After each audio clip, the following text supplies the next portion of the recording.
অহাকালি আমাৰ অসম প্ৰদেশ কংগ্ৰেছ কমিটিৰ মাননীয় সভাপতি তথা লোকসভাৰ বিৰোধী দলৰ উপদলপতি মাননীয় শ্ৰীযুত গৌৰৱ গগৈ ডাঙৰীয়া আমাৰ বৰক্ষেত্ৰী সমষ্টিৰ মুকালমুৱালৈ আহিব।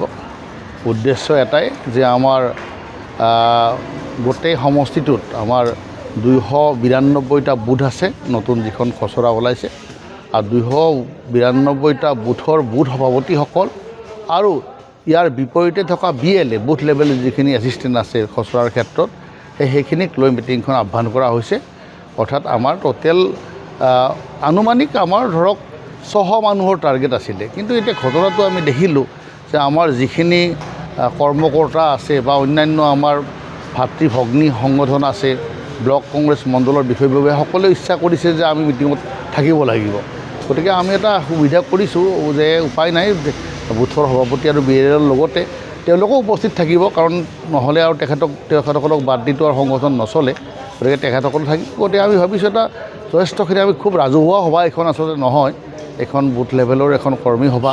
গতিকে আমি ভাবিছোঁ ভাল ধৰক আমি এটা ভাল গেডাৰিং পাম বুলি ভাবিছোঁ, কিন্তু খুব যথেষ্ট এনেকুৱা মানে ৰাজহুৱা সভা কৰিব খোজা নাই, কাৰণ আমাৰ প্ৰেচিডেণ্টে এনেকুৱা বিচৰা নাই যে মানে কৰ্মীখিনিৰ লগত অলপ মত বিনিময় কৰিব।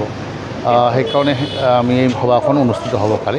সভাখনত মূল আমাৰ মাননীয় সভাপতি গৌৰৱ গগৈ ডাঙৰীয়াই থাকিব, আৰু তেখেতৰ লগত যথেষ্টখিনি আমাৰ নেতৃবৰ্গ আহিব, কংগ্ৰেছ দলৰ জ্যেষ্ঠ নেতা আহিব, আমাৰ অন্যান্য কৰ্মকৰ্তাসকলো আহিব। গতিকে একজেক্টলি আমাৰ ইয়াৰ আগতে আমাৰ নলবাৰীত ৰাতিপুৱা 11 বজাৰ পৰা পদযাত্ৰা আছে।